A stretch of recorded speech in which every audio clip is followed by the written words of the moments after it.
Good evening and welcome everyone to a Division E game of the NGS. My name is IceX. I am here to bring you a good match between the Core Bouncers and Freedonia. The Core Bouncers and Freedonia are both middle tier teams of the Division E right now, both having wins and losses. The Core Bouncers record is 3-2. Freedonia's record is 2-2. They are the number 5 and 6 teams for both for the division respectively. Sorry about the delay. We took a little while getting through the map bans and picks, but we have those now, and I'm going to flip over to that. So, real quick, let me update my obs. Okay, so on the side, the Freedonia won the coin toss, and they elected to pick the map. The Core Bouncers banned Braxis Holdout and Cursed Hollow. The Freedonia went ahead and banned Cursed Hollow and Tomb of the Spider Queen, and Freedonia picked Hanamura Temple as their pick. It's a little interesting seeing Hanamura. Both these teams participated in the Heroes Lounge, and that was not a map that was available for that series. However, it is available in NGS, and so it'll be exciting to kind of see these two teams play on a map that they may have had some experience in, but not a whole lot practicing for the past season in the other division. The Infernal Shrines map, I think, is one that we could potentially see as a pickup spot here for both teams. I know Freedonia also likes to go on to Volskaya Foundry. They seem to play that map fairly well, so we could see that map come in the future. Give me 1 second here. I'm trying to get into the lobby. I have not seen these two teams face off against each other yet. There we go. Got an invite to the lobby. So it'll be interesting to see these two teams battle each other. They have been in similar divisions in other leagues, but have not been able to compete yet going head to head. I know the Core Bouncers, I've played against their team once in the past. I've actually played against both these teams. Both are solid teams that have put up good fights. They both can easily take a game off of the other one. I expect to see some, on a two-lane map like Hanamura, I haven't really seen either of these two teams play. Oh, sorry, we're getting into the draft already. So we're going to get into the draft real quick. I know that the Core Bouncers, they tend to favor that Sylvanas pick quite a bit. They also seem to like Kael'thas, Zul, and Tassadar. And then on the side of Freedonia, Orphea seems like a really strong pick for them. Orphea is just a very strong pick on the right hands. Orphea can be just an absolute menace to deal with. So if they give it a chance, I expect to see an Orphea. She does do fairly well on Hanamura Temple, where it seems like there's a lot of quick skirmishes. Fun fact about the Hanamura Temple, since it is only a 2-lane map, that top lane brawler is going to be important, and as we can see already, a ban on Malthael.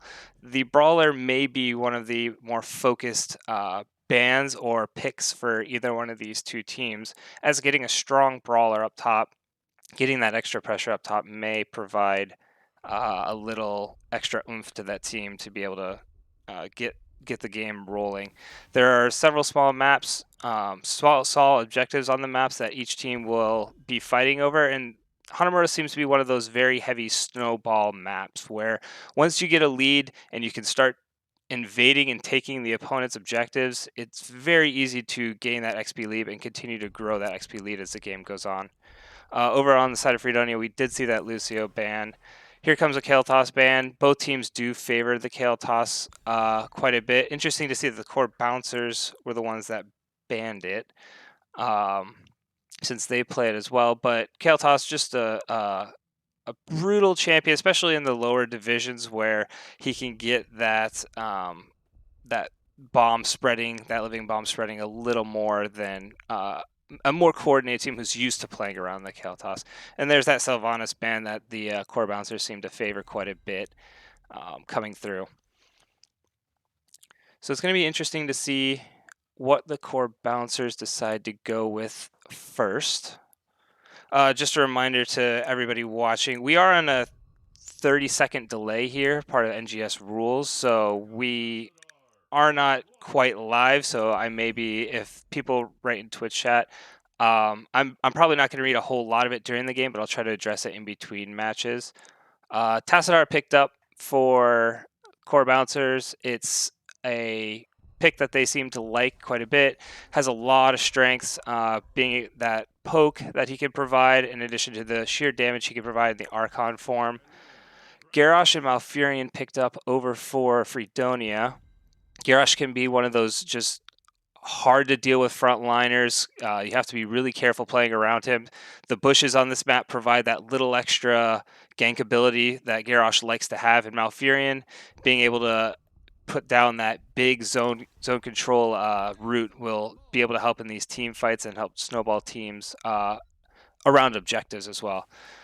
Andu and ETC, like it. ETC, good map. It's interesting to see the ETC picked up with a silence and a knockup already picked up by Freedonia, but the Anduin bomb on top of the ETC just makes a wombo combo already starting to form for the core bouncers over here with that Tassadar ETC. Little worried about the interrupts that could happen out of the ETC, but if the fear of the mosh pit is just as strong as the mosh pit itself. It'll make Garrosh a little more hesitant to engage with his knockup due to the fact that that's just one of his only ways of being able to interrupt the ETC. But with that, I expect the Freedonia to pick up a couple more interrupts for the ETC mosh. Tychus ban and Leoric ban. Again, another bruiser ban. Tychus banned by the core bouncers, so I'm assuming they just don't want to deal with a tank shredder. Seemingly that they may go double tank, or just their bruiser that they don't want to have him melted nearly as quick. Jaina Thrall. Jaina, with the recent patch, just got a nice little buff to her damage. 10% buff on her as a passive if she keeps her mana over 75%, which comboed with her level 1 talent isn't hard necessarily to do, and it provides a lot more early burst. And it'll also help her get her her ice block done faster. But it's kind of a gimmicky. It's still being filled out by a lot of the main Jaina players here. The Thrall, a strong, solid bruiser, and top lane, kind of a bully. That's where I expect him to be.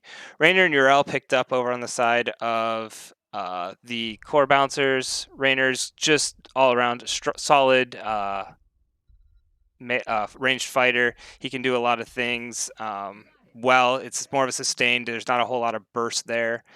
And Zarya picked up. Okay, so that adds a nice little shielding potential to the side of the Freedonia, and also a nice little wombo for Jaina. Yeah, and if she does go to the distortion, then or the knockback, she could get another interrupt for ETC. It'll be interesting to see what that Zarya goes at level 10. I believe the Wombo will just, with the Garrosh taunt, the Wombo setup is there, and they could see some serious team fight on the side of Freedonia. I like both sides. I'm still a little worried about that ETC mosh pit interrupt, but Freedonia didn't seem to pick many more champs that can interrupt it hard. So I mean, I'm liking this Wombo combo set up by Freedonia, but the core bouncers have their own, so it's really going to come down to who can set up that Wombo combo a little bit better in those team fights post 10. Early game, I do like the early game of Freedonia a little bit better. I think that the Thrall Uriel is going to be kind of a snooze fest up top, but the bottom lane with the Garrosh and Jaina, if Jaina can land some of that, if they can land their CC well on Freedonia, you're going to see them starting to snowball that bot lane, as long as they're not getting poked out too heavy by Tassadar. But Zarya should be able to help, and Malfurion's heal over time should be able to help to prevent the Tassadar interrupts. So yeah, I like what I'm seeing from both teams. I'm liking that we're going to Hanamura Temple. I haven't had a chance to cast Hanamura Temple, but it should be good seeing the fights over that early game observation areas would be key to seeing which team is going to go snowballing first. Still getting a little bit of a load in. All right, we're getting in here. All right, so on the side of the core bouncers, we have Captain Garbo on the Anduin, Credit Clown on the ETC, Nemesis on the Tassadar, Captain John J on the Rainer, and we've got Dan Solo 56 on the Ural.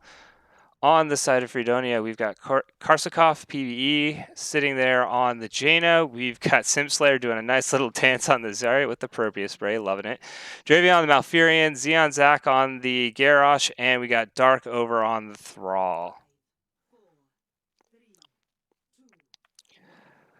So already we see Tassadar going into that Q build, getting his static charge with his auto attacks built up a little bit, liking it. Jaina going into that quest, so it'll be interesting to see where she decides to go onto that level 4. Ace in the hole for Raynor, going for a little more damage than that camp clear. Both teams right now on the bottom just kind of doing a little bit of a spray fest. Zarya throwing out one of their little bombs just to, get a little poke in, send a little warning shots. Credit Clown going in right off the bat. Garrosh already landing that knock up onto Captain Garbo, but it's easily walked away. Garrosh getting caught behind that Tassadar wall. Both sides seem to have a pretty good wave clear. Up in the top, this is, like I said, this is going to be more of just a very farm heavy, Yrel putting some good damage down. But on the bottom, it's just going to be a lot of sitting, I imagine, sitting around in these bushes, kind of waiting. I would expect Garrosh to be kind of up in the top bush by Malfurion, but he's going in, getting a root. Oh, he got the root, and he's coming over. ETC getting thrown into the team, but getting out nice and safe. Garrosh coming through with another knockup, but wasn't able to get onto what he wanted, and it's just going to be more of this poke fest going on. We do have the observation camps already up. It looks like we've got the core bouncers heading over to maybe do their siege camp. We're looking for it. Maybe get one more wave cleared as fast as they can before they go do it. They got some pretty good wave clear going on. And it looks like they're going to head up and maybe do this observation camp. They're flirting with it. Okay, so they've started up this observation camp now. Remember, it doesn't matter who kills the minions. It matters who sits on the camp. And the Freedonia do a nice job of just bullying them off of the camp and able to get that little extra XP, which is going to help that team snowball a bit. Core bouncers go back to just trying to retake the camp again, get caught back up at XP, and they're going to be able to do so. There's looking like Garrosh was trying to pick a fight. He's throwing the ETC into the team. ETC could land. Yes, he does, onto the Malfurion with a knockback. Malfurion should go down here. That was an unfortunate throw right next to your healer at half health. The ETC was able to just land a nice power slide right onto the healer and was able to get up that kill. Up top, again, it's still looking like this little boring brawl. Probably not going to spend too much time in here. Jaina does go for the Frost Arch. She's not going to go for that extra 10% damage. She's going more of a traditional Jaina build. Raynor over here with the Ace in the hole. He doesn't have the Exterminator, so he's going to do his camp a little bit slower. And then down below, core bouncers are going to take their siege camp. Freedonia is grabbing their siege camp. Ooh, little reset, but they're going to grab their siege camp as well over here. And unfortunately, all that experience is getting missed by core bouncers. Would have been nice if they could have grabbed it. Yrel did sniff out the siege camp getting done. But again, core bouncers have just they seem to be just a few seconds ahead of their opponent right now and are already starting to push that card up to the top. With double siege camps already being done, over in the bottom, Freedonia is trying to grab up their siege camp as quick as they can, but they're losing some time, and this observation camp should be picked up. You're all starting it while they're escorting this camp up. It give a little more XP, get that 7 a little sooner. But they're opting for just getting the strong push, and unless Thrall gets out of that, this may get all the way in. They only have one person out now, but I think they're just going to concede this, let it get up. Jaina's going to go capture another observation camp, get a little XP. But yeah, core bouncers already getting that camp up top and getting those shots onto the wall. This wall is going to go down. The healing fountain's going to go down. It's going to get a couple shots onto the actual fort itself. So both teams are getting closer to their 7, which should, it's not gonna. I don't expect a whole lot of fighting until that level 10 at this point, Both teams, with the camps being down, I expect them just to be fighting over these observation camps, maybe doing a bit of a dance down here, seeing if they can get a pick with that Garrosh. That ETC may be landing a power slide onto an important target, but it's pretty much going to be a dance at this point until level 10 to see what happens when all of their ultimates come online. ETC coming up, go ahead and start on the camp again. Core Bouncer should have this no problem. Garrosh getting caught in the middle, throwing Tassadar in. Tassadar got thrown in. Captain John Jay is getting awfully low on that Rainer. He may go. Nice pull by Anduin, saves his life. Core Bouncers are looking just to get away cleanly, but the camp does go back over to Freedonia, getting a little more XP. It's about a half level experience going over to Freedonia right now, or to Core Bouncers right now. Captain Garbo getting thrown in on the Anduin. Could be dangerous, but they seem to have a nice knockback with ETC. Uriel rotated down just in time in case a fight was going to break out. But yeah, looking over at the experience, sorry, a couple tabs there, it looks for the most part to be just the little bit of structure, and that one kill seems to be the main difference between these two teams right now. Garrosh landing a nice double knock-up onto Tassadar and ETC. Captain John Jay kind of getting Zarya a little low on Simslayer. ETC re-engages onto the Garrosh. Seems to be knocking away. Again, mostly poking back and forth, not seeing a whole lot of fighting or anybody getting super low. Back up top. Uriel's a little bit low. Dark has an actual nice little... He can, you know, zone off some of this XP, and he may be able to get some of this XP back if he's able to freeze the lane. Uriel jumping in, playing fairly dangerously and getting really low. Thrall gets that solo kill. I don't know about the jump in. It seemed a little too aggressive for me, but that was a nice execute by Thrall to get the team back into this. Both teams are now going to go back and start capturing their camps. Looks like Freedonia is going to go start and capturing their siege camp, while the Core Bouncers are going to go over and get their turret camp first, and then both teams will just kind of rotate mirror on the other side. This next objective, I think, is going to be the one where you're going to see both teams will be very close to level 10. I wouldn't be surprised at all if I see both teams soak for their level 10 before they start doing this fight, just because they want that chance to snowball this fight a little bit heavier. Over up top, Thrall getting caught out. Thrall getting fairly low. He should go down here. The Uriel should have him caught, but meanwhile, while Thrall's going down, the entire team of Freedonia is pushing down bot lane and getting their camp in. They'll even get this siege camp. I don't know if Core Bouncers are going to be able to respond, but Core Bouncers seem pretty content on taking the siege minion down. They may just try and split push this top. They are already giving up the objective and trying to get some value up on this top camp. They may actually get some value. They should get this entire fort down, no problem, while the entire team of Freedonia is down bot lane.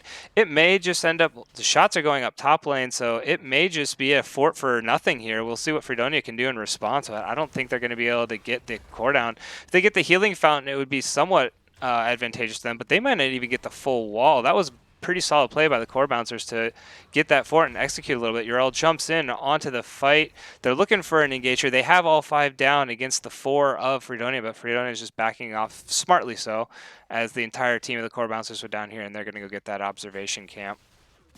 I wouldn't be looking for a fight if I was Freedonia here, since it's just the numbers game, but it looks like they're pretty content. They're just taking a look, making sure that the observation camp was what they were doing, and going back and farming their lane. Core Bouncers are going up, getting this other observation camp, so now it's starting to turn, and Freedonia comes to take. Again, most of this map is just a battle over the camps, trying to get that snowball. Once that snowball starts to happen, you'll start to see the map painted one color, either red or blue. That tends to be what Hanamura turns into. Looks like Freedonia are coming up to get a little bit of a gank onto the Core Bouncers here. It's a 4-on-4. Jane is here. It's actually a 5-on-4. Tassar lands a nice combo. Combo into Credit Clown, landing the mosh onto 2 people. Oh, big damage done by the Jaina. Jaina's able to get the Rainer. Rainer's coming in. Nice pull by Anduin to save Rainer. But that was a big damage by the Jaina player there. Nice job by Karskov being able to get that burst in there, even through the ETC mosh, and able to just delete ETC and Tassadar as well. It looked like that fight was going to go in the favor of Freedonia just because they had the 5-on-4. The Tassadar's... his black hole was able to buy some time, and then with the re-engage potential, it looked like they could get that ETC wombo that they wanted, but the Jaina's burst was just too much on low targets, and they were able to win that 5v4. Both teams, again, going to take their camps. It was a pretty big win, but they weren't able to turn it into much. They more just neutralized the XP advantage that Core Bouncers had, and 13s go over to Freedonia first. This top camp is going to, again, get a little bit more value. It's going to be pushing in. They're going to need a response top from Core Bouncers. Meanwhile, bottom, Freedonia is going to get a little bit heavier of a push going bottom. They should get the rest of this wall down. They will get the siege minion down. But we're just pretty much, again, it's even Steven up until the point of this next big fight over the objective, and whoever wins that, they may be the one that just snowballs this game. It's funny how I, mentioned this is a very heavy snowball map, and both teams are just seeming to be content playing it safe, not wanting to allow that opposing team to snowball too much. Looks like Garrosh was trying to get a pick there, but nothing doing. So no team is really allowing the other to snowball, which is a good passive play. It's only 3 kills to 2, so there's been a lot of fighting, not a lot of killing. Seems that Freedonia is going to be the one that are going to be pushing up. Black Hole already goes out by Tassadar and misses. That could be dangerous for the Core Bouncers. Raynor getting thrown into the middle. Raynor getting pulled back out. ETC sliding in, getting a mosh onto 2 targets. Thrall going down low. Jaina getting zoned in the back, but Raynor does go down. Urel chasing the Jaina around, keeping her zoned out of the fight. Meanwhile, the 4 members of Freedonia are chasing. Who's going to win this fight? The Jaina seems to have... Oh, the ult used by Urel may save her life. Jaina getting... Nope, Jaina was able to do enough burst. ETC comes in and kind of for the consolation kill on Jaina, but they were able to get the core already starting to fire, or the turret already starting to fire. And Freedonia, again, gets 2 kills to 1 on their side. Starting to get a little more advantageous with these team fights. I think they're just picking better fights in general. They seem to have a little bit better positioning right now. The black hole missing from Tassadar seemed to hurt quite a bit, and they tried to re-engage off of it, which may have hurt the Core Bouncers there. If the black hole had gotten a couple members, I could have seen that fight going in their favor. But Freedonia was able to just get their first 4 to the game, even up this top lane. And now they're going to be heading over. Kind of getting a little bit bigger picture. Most teams seem to be content with the camps. Again, going for siege camp. Both teams just taking the camps. The XP is pretty much even at this point. We got some ultimate cooldowns on the side of the Core Bouncers, but both teams picking up their camps. Again, the siege camp picked up first by Freedonia. The turret camp picked up by the Core Bouncers. If they're going to be trading like this, I'd like to see the Core Bouncers send one. This is where Raynor having the Exterminator may have helped just clear that top siege camp a little bit faster. But that top camp, if we're looking at a 5v5 bottom, that top camp is going to continue to push for Freedonia and get some value for them. Meanwhile, Core Bouncers are going to try and push with their own. This is going to need to get addressed eventually, but right now it looks like Core Bouncers are pretty content to try and take this 5v5. Looks like Captain John Jay is recalling on that Raynor to go deal with the camp. Maybe a little late. The entire wall may go down over here. The siege minion's getting already 1 turret. That should be it. He's going to get 1 turret, a little bit of the wall, but that's about it. But Freedonia has both lanes pressing with those siege minions having both forts taken down. They seem to be in control of things right now. They also have that 16 advantage. At this point, I think what we need from Core Bouncers is just to find a way to get a nice engage as 5 onto that back line, see if they can get that Malfurion or that Jaina destroyed first before Garrosh is allowed to start that Wombo con with Zarya. Goes in on the Malfurion, lands the root. It's a nice fight jumping in. Malfurion's getting low. Malfurion is dead. That's exactly what Core Bouncers needed right there. Dark Tassadar is getting, or Thrall's getting low. Credit Clown got the boom, but wasn't able to get in. Tassadar throws it around. Garrosh is getting low. Garrosh is going to end up going down. Nice body block by Urel, jumping onto the bridge, not allowing Garrosh. This is exactly the fight the Core Bouncers wanted. Can they get the Jaina? It's going to be a power slide. Jumps in, isn't able to get the power slide, and they get away. But still, a 3-0 fight for the Core Bouncers. They're able to get right onto that Malfurion and be able to blow him up as quickly as they did. that is exactly the kind of fight that they're looking for to being able to turn this thing around. They should get this all the way in and get this observation camp and start their snowball a little bit sooner than the other team. There's still 32 seconds on this fortification camp over here, so they may. Ooh, Zarya getting a little caught out. Simslayer, ETC knocking her back, and she's down. That's a nice stagger onto by the side of core bouncers. This is where now they should go up. Rainer, they should start going up, and the assistance pings are being done. It's a 5v4, and they can start the snowball, getting the opponent's camps. I don't think that you want to take this fight if you're side of Freedonia. It's a 5v4 situation. Jaina getting already chunked down to half health. Garrosh landing a taunt onto 3, but getting low himself. ETC coming in. That's 1 onto Garrosh. Thrall going down too. That 5v4 situation. I don't know if that was a fight that Freedonia wanted to take, and now this is just helping the core bouncers continue to snowball their advantage.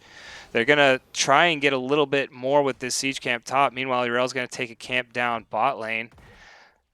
Rainer just going up to clean up this lane a little bit, but they were able to get that whole wall, and this is the snowball that I mentioned early on. Now all the opposing team's camps are going to start going over to the core bouncers. If core bouncers can paint this map blue, core bouncers should easily have this map and control of this game. They do a nice job getting both the camps on the side of Freedonia, and now they're going to go grab their own camps, get some of that soak bottom lane. Rainer's going to go ahead and go capture his turret camp. And down in the bottom, we got the siege camp being picked up by ETC and Anduin. I keep mixing up Thrall and Thresh, or Thrall and Tassadar. I apologize. I keep saying one for the other when we're getting into these team fights, but those double T names are just getting to me right now. Bottom siege camp, Captain John Jay. Seems like, again, we're going to get a nice little push on the top lane. Thrall has to go respond to that. And bot lane, we got 5 members for the core bouncers getting ready to push. Rel jumping in, getting some nice wave clear. They should have a pretty good siege. I think Freedonia needs to be a little bit careful here. They don't have a very high health. The siege going out by Rainer with the Hyperion already. This fort is going to go down. Zara uses her ult, doesn't get anybody with it. This would be a great mosh situation. Be careful, ETC. You could get thrown over the wall. ETC is getting fairly low, but that black hole, oh my goodness, the burst provided by Tassadar and 4-man black hole was able to be enough to get one of those kills. ETC is getting a little low here, but they've got the siege camp pushing. Another kill onto one of the low targets onto Freedonia. Freedonia is awfully low on 3 of their characters. If they put that turret down, they should be able to, Credit Crown can put that turret down, they could zone off the entire team of Freedonia off of this camp, but they're just going to get this key. Looks like they may get this keep regardless. Urel jumps in maybe a little too aggressively. She's starting to use her ult. Garrosh landing. Oh, the wall, the Tassadar wall, able to zone the Garrosh and able to get that kill onto Garrosh. Urel getting awfully low herself, but Thrall getting too close, trying to get that kill. Nice timed by Urel on the ultimate to be able to bait that Thrall into coming in. And with these 45 and 50-second death timers, this could be game. They could push this bottom lane with their entire team. They're very healthy in mana. They're very healthy with the turret. Zarya getting already taken to half health. She lands that 3-man. That could be what they need, but Zarya already going down. Jaina wasn't able to provide enough burst without the Ring of Frost. And Jaina, nice play to get 1 kill. Will she be able to survive? No. Credit Clown is able to take her down in the ETC, and it's a 1-for-1 trade. But again, this core is going to continue to lose health. Urel's now coming in. I don't know where Urel went off to, but she seems to be getting the message and coming back. And it looks like this game 1 is going to be going over to the core bouncers. There's no way that Malfurion can just hold off this entire team. And GG's coming out in the chat. Game 1 goes over to the core bouncers on Hanamura.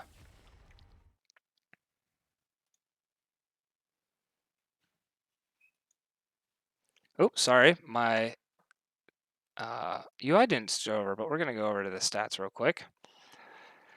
Here's some stats waiting on the game results. I don't know why my UI didn't switch. I apologize for that. We had one of the worst UIs. I'll get that fixed for the second game. But again, Rainer and Tassadar, the big thing on that entire fight was being able to snowball that map. Getting the wombo combo for the core bouncers going was enough that they were able to snowball that one fight over the objective, and then from there they were just able to take the opponent's entire objective, or their entire camps on their side, pick another really good fight. I think Freedonia just got a little too aggressive on their defenses, and picking a couple bad 5v4 fights. Core Bouncers were able to execute their team comp well to get the fights that they wanted and snowball the rest of the game into their favor. That defense over the bottom fort and then the defense over the keep, it was just they were doing it with 2 or 3 men trying to get a couple picks, and Core Bouncers are able to execute well. The Jaina did provide a lot of damage, with that burst, and we saw what the Jaina burst could have done had they kept the game even and picked those 5v5 fights with that first fight, being able to melt the ETC and Tassadar.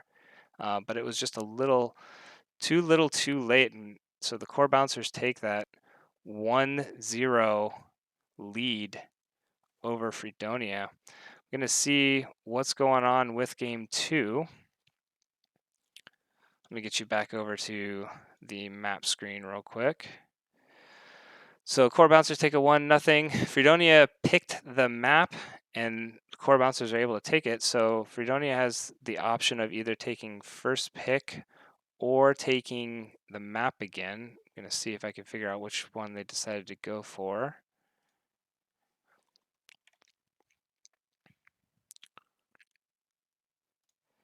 Yeah, I really like the potential both teams had there with their combos. The Zarya, I would have liked to seen the Jaina go for the Ring of Frost if the Zarya was going for that Grav Bomb. Just the combo potential there would have been huge instead of the Water Elemental. But so maybe just a little lack of communication there. But again, the Jaina was able to provide the verse. Malfurion was able to root. Garrosh he seemed to get some good picks early in the game. Seemed like half of his throws were going over to that ETC though, and throwing ETC into your backline early is a little more forgiving. Late game, it's not. ETC he's basically trying to get by Garrosh to get onto the backline, and Garrosh throws him over. ETC is like, well, thank you for getting me to your backline, and is able to execute with the mosh pit. And so it seemed like they had a good strategy for Freedonia. It'll be interesting to see how they adapt. That Tassadar landing a couple black holes, big black holes. The 4-man black hole was pretty crucial as well. Let me see if I can get over onto. Still no word from either team yet on which team is going to be doing map or first pick. We're waiting on Freedonia to pick one or the other.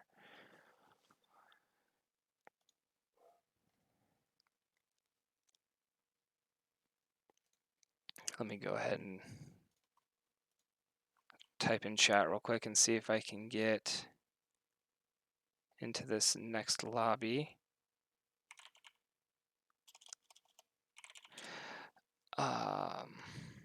Sorry for the delay there, folks. It looks like they're still trying to figure out what map or first pick, which one Freedonia wants.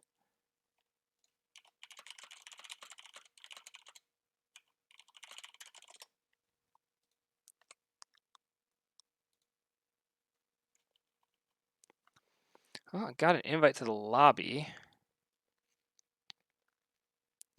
We are going to Volskaya Foundry.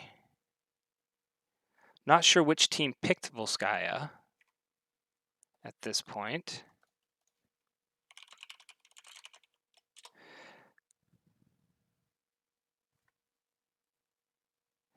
Okay, Core Bouncers were, so Freedonia decided to go with first pick, and Core Bouncers were able to get the map pick. So Core Bouncers picked Volskaya as their second map. Interesting map choice. We know that Freedonia does well, and they seem to be comfortable on Volskaya. So Core Bouncers may be showing that they're wanting to take them on a map that they might want to feel comfortable on as well. I don't know how good the Core Bouncers are on Volskaya. I just know off the small amount of stats that I was able to pull off of both teams that Freedonia does do well on Volskaya. I think they picked it 3 times and have won all 3 on Volskaya. Kidding, has to sub into a game. No, I think I'm going to stay here. So we're just waiting in the lobby. It seems like both teams are into the lobby once we're able to get going. I will switch it over to the draft. It's going to be interesting to see if that Tassadar is able to get through. The Jaina, I mean, I don't know if core bouncers were as afraid of that Jaina. She seemed to be doing pretty significant damage to their team, was able to be one of the main reasons that Freedonia was doing well in as many fights as they did, just providing that burst damage. And Jaina does do well on this map as well. This is a map where it's fighting over a zone objective point to get that walker going, the protector, and so it'll be interesting to see if they decide to go with that Jaina again. Looks like both teams are just waiting to get going. Both teams seem to be ready. We should be jumping in to this map here shortly, to this draft phase shortly. And here we go. Jumping in, core bouncers with a 1-0 lead over Freedonia. And let's see what happens with this ban phase. If we see some of those similar just comfort bans seem to be banning out each other's comfort picks, or if Freedonia make any adjustments, maybe banning out that Tassadar on this map that the core bouncer seemed to do really well with on that last. The Tassadar seemed to be doing significant damage in those team fights and able to kind of get that team snowballing. Even without the ETC moshes, the ETC moshes helped quite a bit, but there were a couple instances, especially that bottom fort late in the game, or bottom keep, excuse me, where he was able to land. I think it was a 4-man black hole on that bottom keep and was able to almost delete 2 members right away.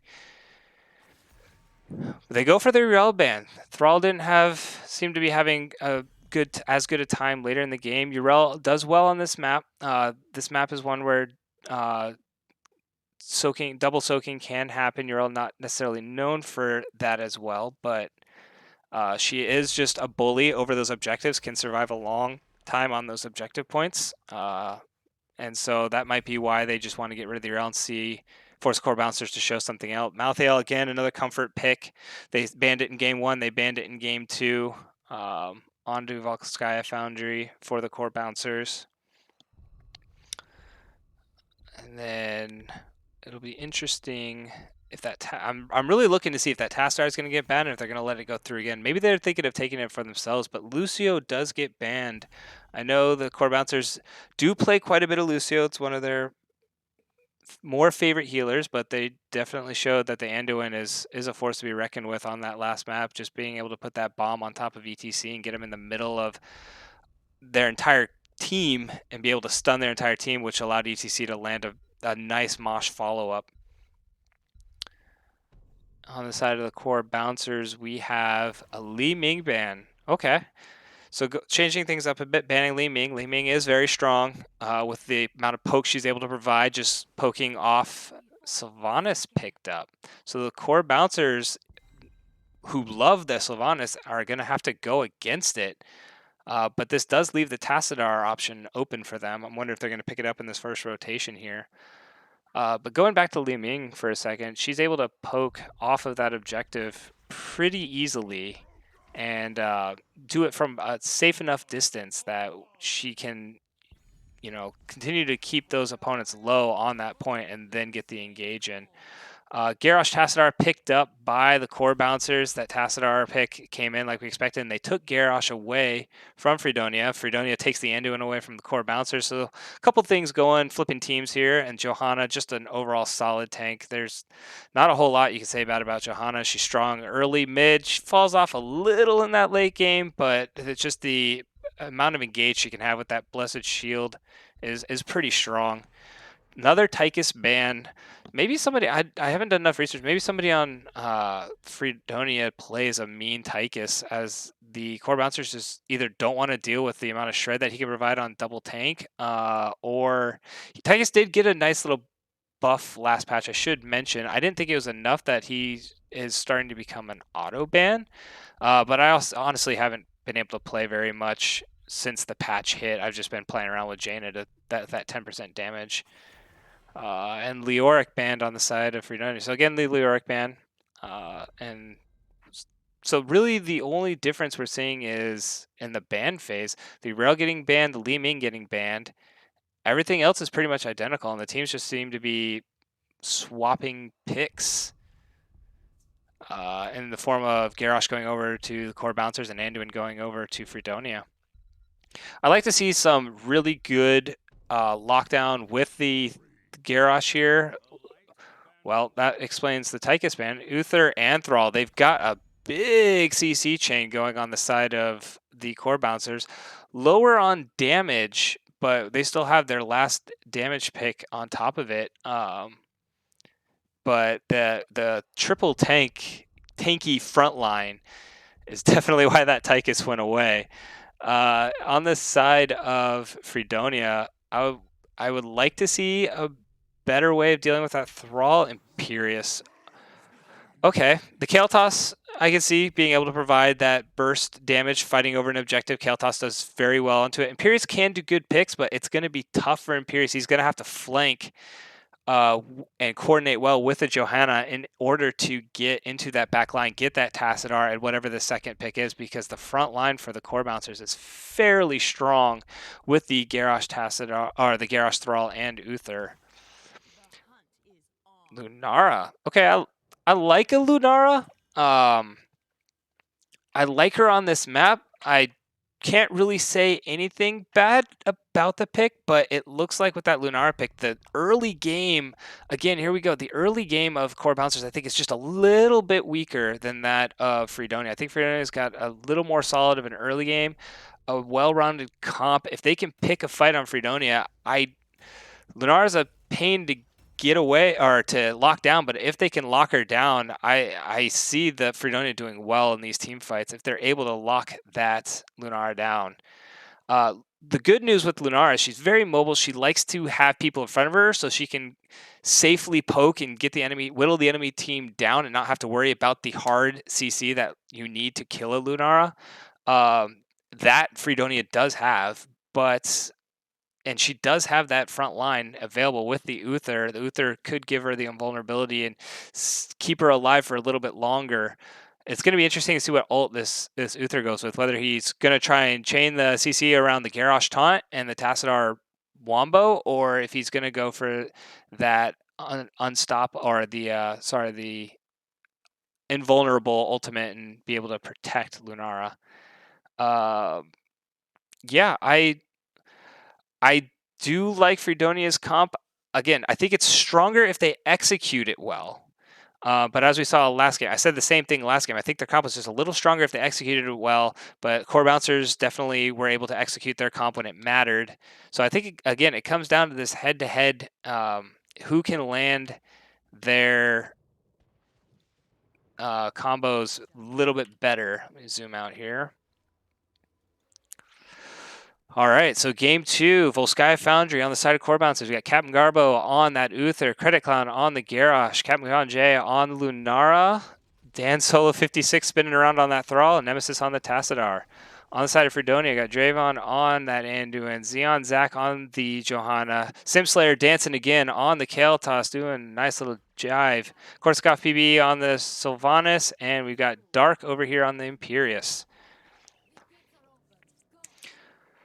So it looks like the Freedonia is already sending Imperious bot lane, so they're not looking to fight a whole lot here. Tassadar, maybe they don't want to get that Tassadar starting to stack, or the Thrall Crash Lightning. It doesn't want necessarily, or Echo Enhancement, sorry, to start stacking up.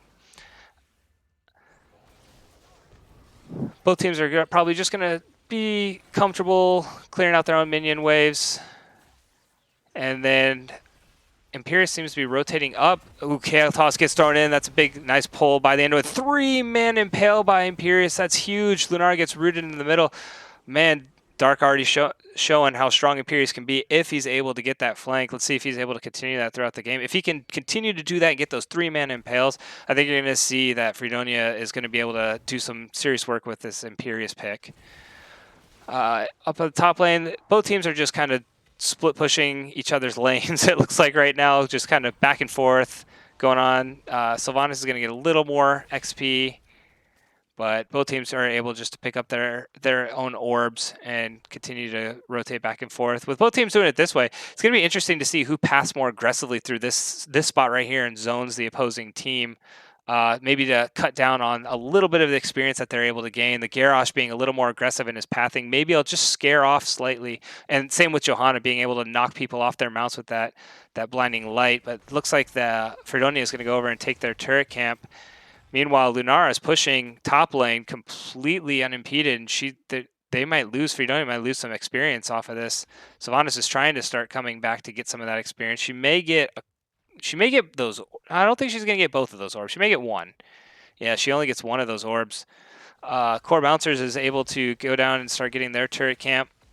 So Core Bouncers, Freedonia's ahead because of the camp that they got. When Core Bouncers get the camp, they'll be able to show, and this wave that they pushed, Core Bouncers will show that they should be just a little bit ahead in XP. It's not as significant on this map at this point.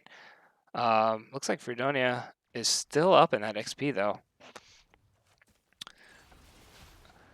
Okay, both teams are relatively even. Once Thrall picks this up, he'll be just that little bit of XP. It was, like I said, ended up only being 1 or 2 minions. Core Bouncer's going for the early health camp, though. If they can get this without the Freedonia scouting, they will have the advantage over the first objective. Lunar was able to capture that Merc camp successfully, but Sylvanas is able to come up and scout this. It doesn't matter who gets the camp. The experience matters, but the fight's going on anyway. Tassadar lands a big poke. The objective is sitting there. Nobody's picking it up. Anduin gets thrown into the team. Johanna did come over and pick it up. Anduin does go down. Garrosh is starting to run away. Will he get out? I think he will. Xeon Zac. Oh, the wall barely misses. If that wall had landed, that could have been huge. But the Freedonia was able to come away with the health. So that's a big win. They didn't get the experience, but they're able to get a little more teamfight presence over this objective.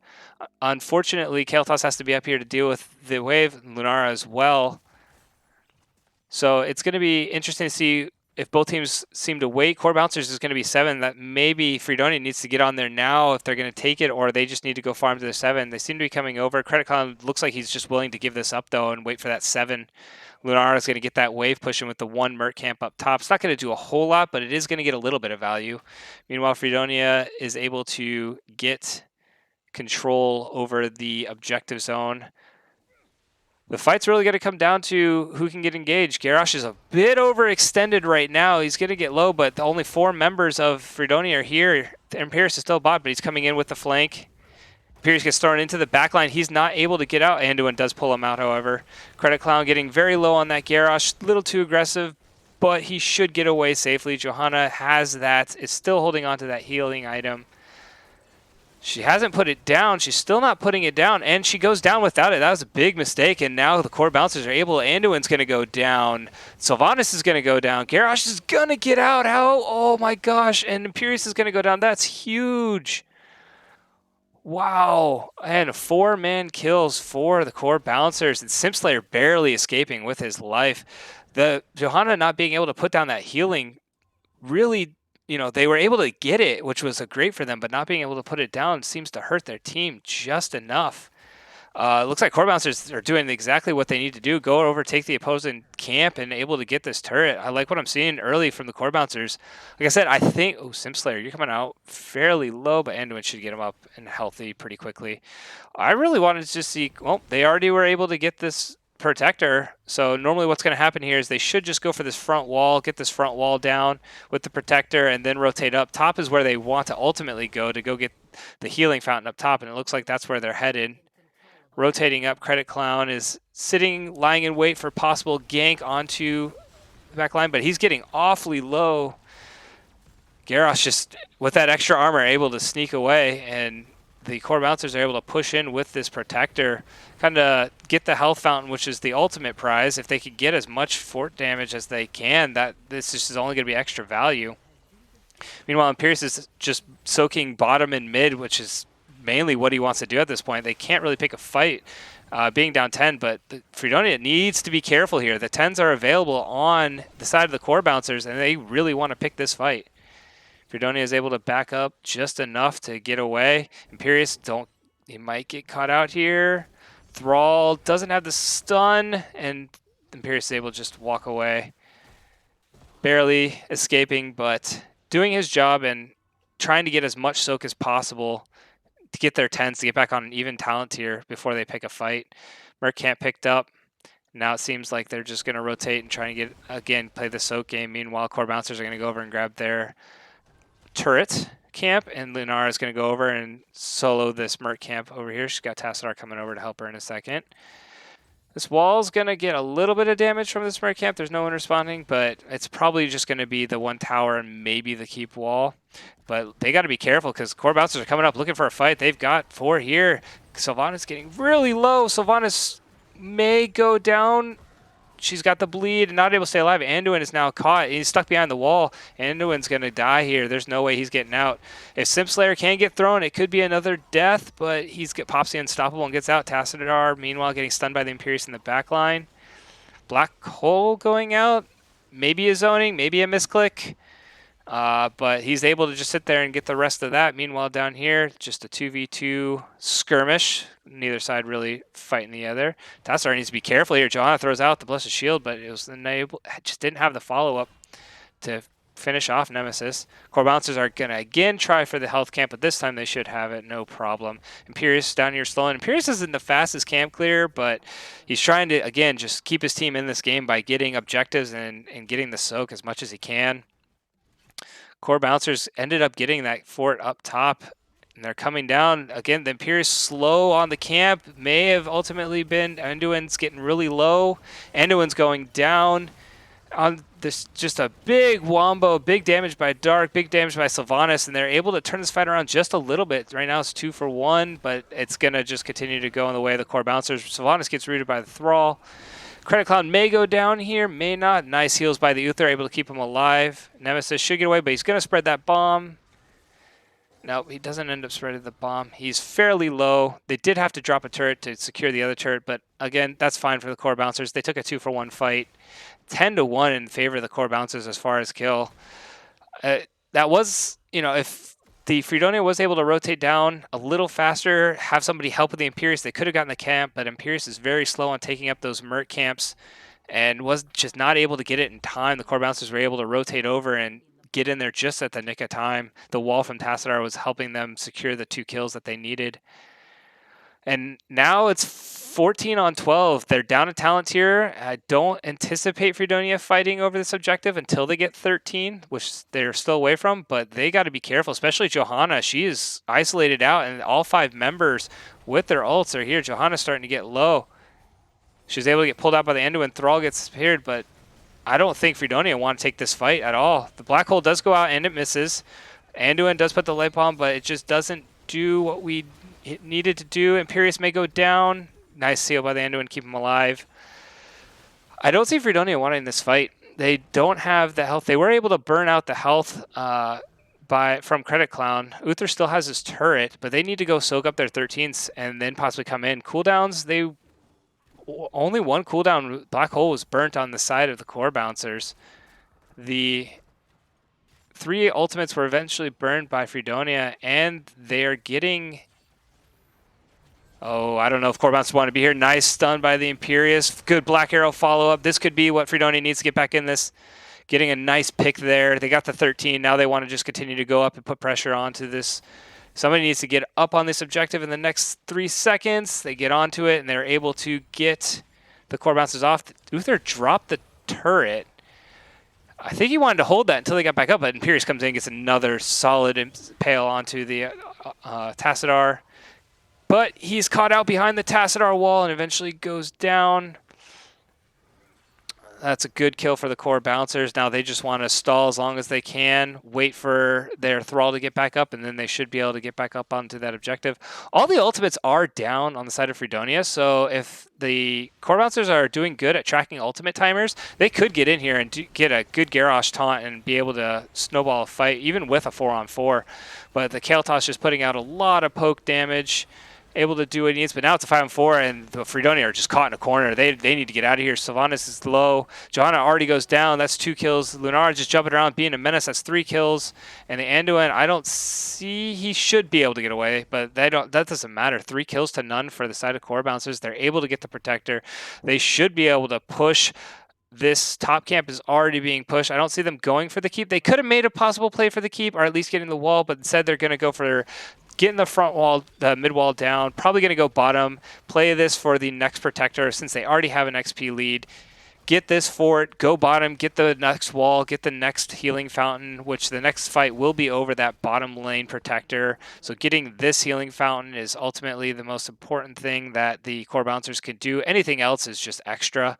But with Freedonia not rotating and staying up top, they may be able to get in here and get the fort as well. And having all 3 forts down will just have siege pressure in all 3 lanes. That could be pretty disastrous as far as the soaking goes for, or the map pressure that goes for the side of the core bouncers. Imperius does come in and get a 2-man stun. He was able to get it right onto the Thrall. Nice follow-up burst by the side of Freedonia and able to get that Thrall. That does delay the core bouncers from being able to get this last fort, so the Freedonia does a good job defending the bottom fort, and at this point the protector should just run away and not be able to really cause any further irritation. Looks like Freedonia is still going to chase him down, try and poke him down, but Imperius is going to soak up bot lane. So what's going to happen here is both teams should go back to just having a soaking game. Ooh, hold on. Johanna does go in. She starts to get really low. That Unstoppable is low, but Anduin does have that pull. Another 80 seconds, Anduin will be able to pull, so that the core bouncers could play around that 80-second timer. But both teams should go back to just getting their camps. Core bouncers should have the pressure to get this health camp as well. And the side of Freedonia, they're just trying to get 16 and keep that talent tier the same before that bottom fight. And that's their next way in. Either get a good pick with the Imperius, hard lockdown. He does miss the Impale onto Lunara with a nicely timed ultimate to get the Unstoppable. But Freedonia needs to basically just rotate as 5, try to find a pick somewhere if they can, now that they're on even talent tiers, and if not, just stall out and wait for the next protector. They don't seem to be doing very well in the team fights. Garrosh a little forward, but Imperius is going to get thrown right into the middle of his team. Unstoppable burn, Wall is out, but Wall is not going to protect him much. Imperius is going to get killed due to the Anduin not having his pull. That was the 80-second cooldown that the core bouncers had to play around, and they were able to get the pick. And Freedonia getting caught out again. This is going to create a lot of pressure top lane. Especially with them grabbing their Merc camp over here on the side of the core bouncers. Freedonia is just going to go bottom and seem to soak up this bottom lane as much as they can.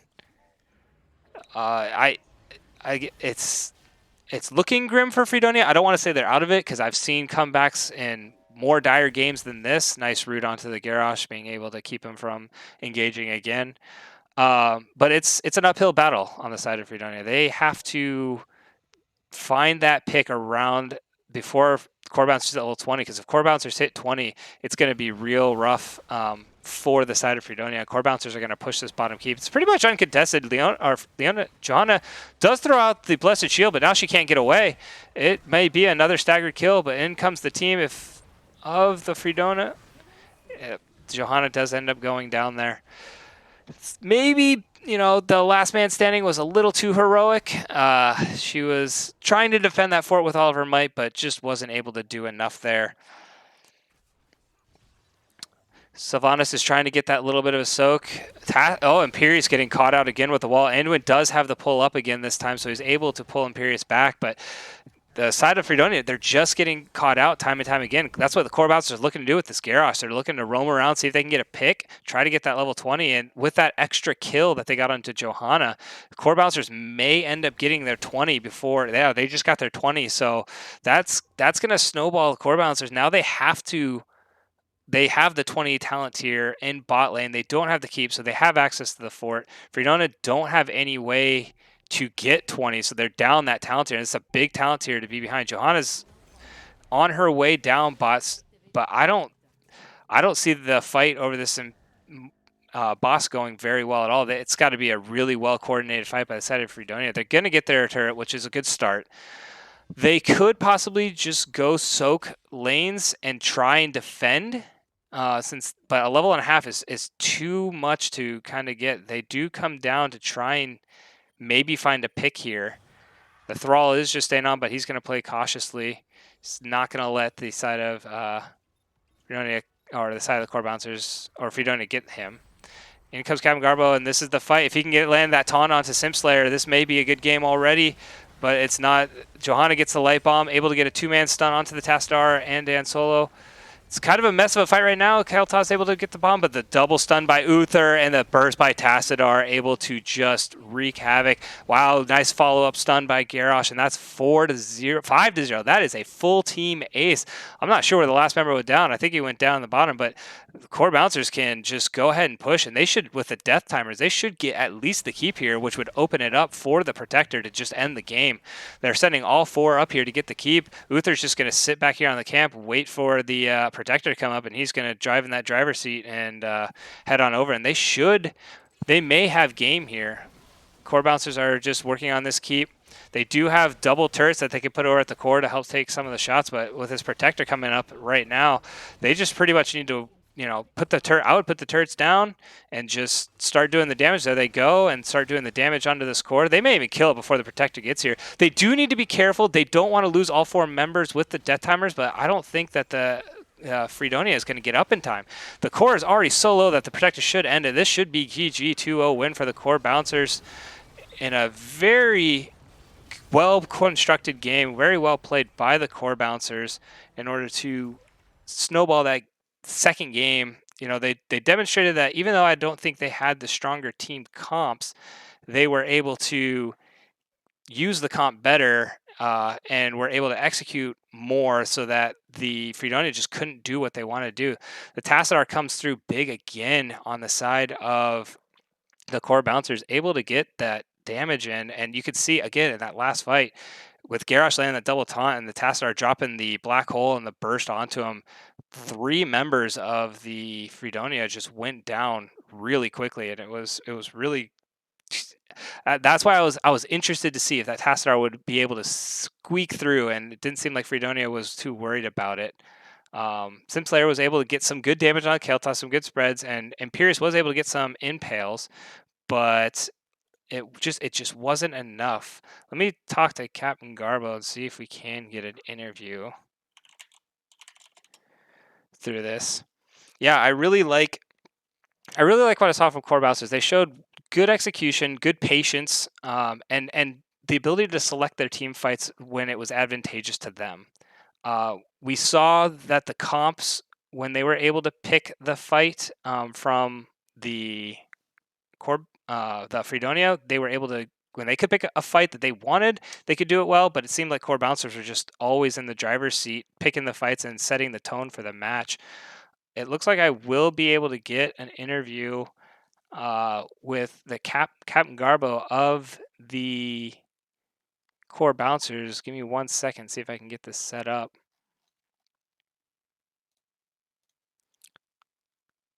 Let me make sure that I'm able to get everything that's going on in here with him.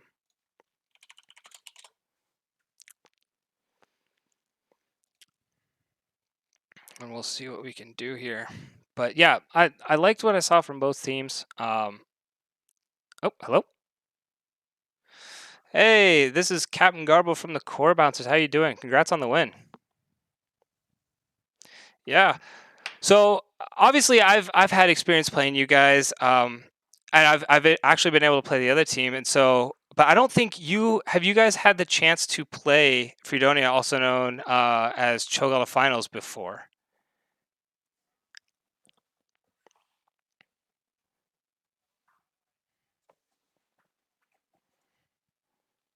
Yeah, I believe that was the same team. I recognized a lot of the names when we started the first game. I was like, I think I recognize these guys.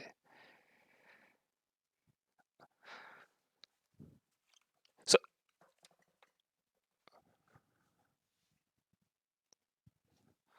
awesome. So with that in mind, having not played this team, what was your guys' strategy going into this match for against Freedonia?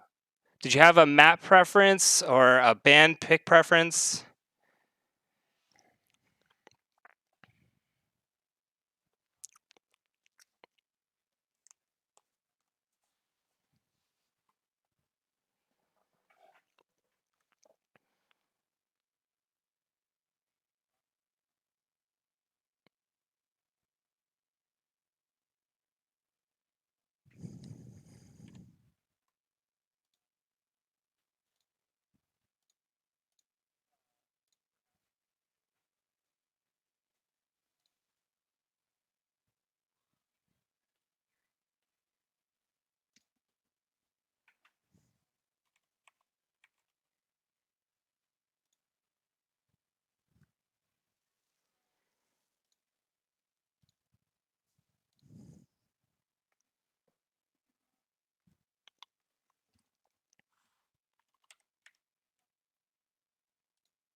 Hold on one second. I just saw on Twitch chat they can't hear you over.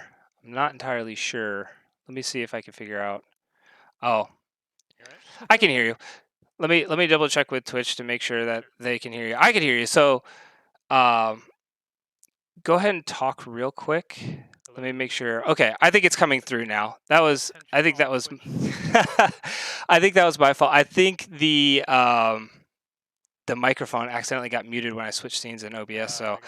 I think it's going to come through now. But Yeah, sure. yeah, go ahead. Go ahead. I'll re-ask the question so you can explain it. I was interested in what was going on in what was your methodology? What was your strategy going into today in regards to the map picks and the hero picks? Yeah, like I said, we definitely favor the team fight heavy maps, the ones that are usually 1 point, and so we were pretty happy about Hanamura. But I think that overall, our strategy was, you know, to kind of focus on the team fights because that's really what we're strong at. And so we were a little worried because they took our Garrosh and Lucio, which is kind of what we've been running a lot of lately. But ultimately, it didn't end up being too much of a problem for us. We were able to kind of flex. He took our Garrosh in that first pick, but I was able to take. I know Draven plays a lot of Anduin, and so I was Hmm. able Hmm. to take his Anduin, which in turn kind of counters their Garrosh pick, which seemed to work well for us. I think that saved us quite a few times that first game. Yeah, I noticed. I noticed the Garrosh flopping back and forth. It was good to see. It seemed both Garrosh players were comfortable on the pick. Uh, I feel like you guys were able just to execute it a little bit more cleanly with being able to get the fights that you wanted on that Garrosh. And I'm also interested, was Tassadar a priority for you guys going into this match? You picked it in both maps, and you could see the burst that Nemesis was able to pull through. That the Tassadar pick was a really powerful pick for you guys. Yeah, the Tacitor pick is always strong. I mean, we love playing with Tacitor. He just has so much burst, and a lot of people don't like the black hole.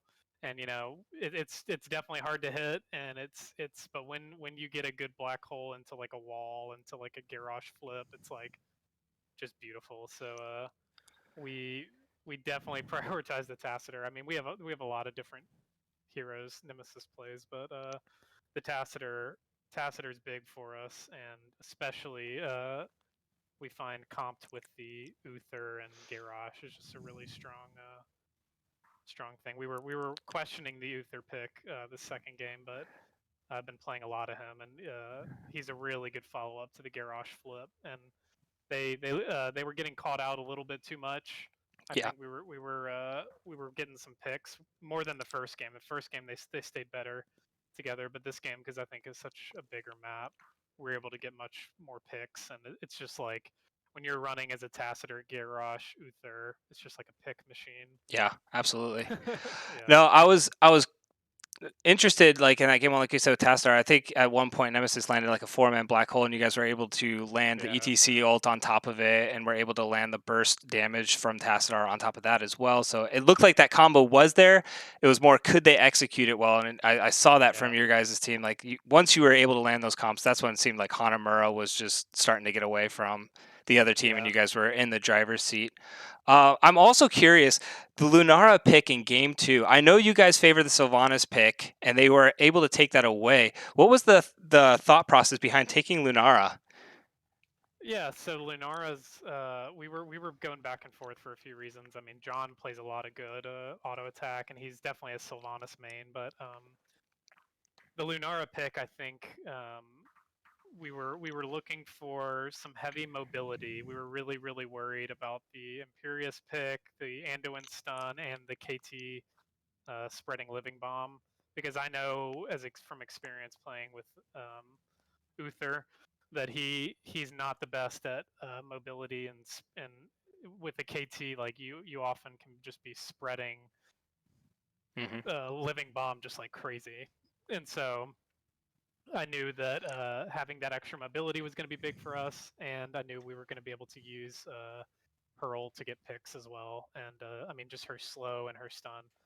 is Lunar just does a lot of damage, and I think even I think one of the biggest benefits this game was for vision, providing us vision on, we were kind of able to figure out where they were and, take advantage of it every single time. So, Yeah, yeah, she does give you that little extra map presence with hmm the and if you vision. use it the right I way, was I was curious how you guys were gonna run the Uther, whether you were gonna go the Divine Storm and get the stun, or you're gonna go the invulnerability on Lunara just to give her that yeah, little extra buffer, since they had the Imperius and the Johanna and the Anduin, that heavy engage on that hmm Lunara. But I like credit Captain John. I think his positioning was pretty good, and they never really got the chance to jump on him like yeah, as an yeah. initial engage. He did die, but when he went down, it seemed like the whole rest of the other team went down with him. So Yeah, that's generally what happens. Yeah, the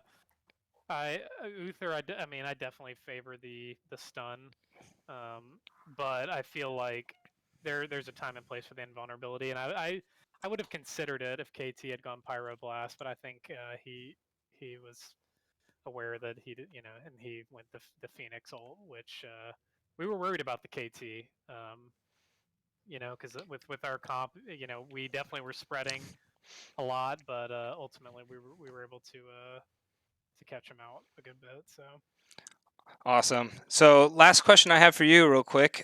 Who do you think was the MVP of the series? oh, that's a great question. I There's don't a lot know. of tough choices, I know. I know. I don't know. I mean, we didn't really have a lot of deaths, so I felt pretty good about it. Given Nemesis did a ton of damage, and I think and I think it would have to be Nemesis or John. I mean, John did well, but I think he was also playing off of his element because he didn't get his main both times, and everyone else kind of got their mains hmm both times. But I don't know. What about you? Who do you think? Who would you pick? Oh, impartial. I mean, if I had to pick, I'm getting thrown back on the caster here, but you'll notice as throughout the cast, if you rewatch it, I was very happy with some of the black holes that Nemesis was able to throw Yeah. out. I think there was some just significant bursts he was able to provide. But it was a good series. I liked the series you guys were able to provide. And congratulations again on sneaking away with the 2-0 win. Any shout outs you'd like to make?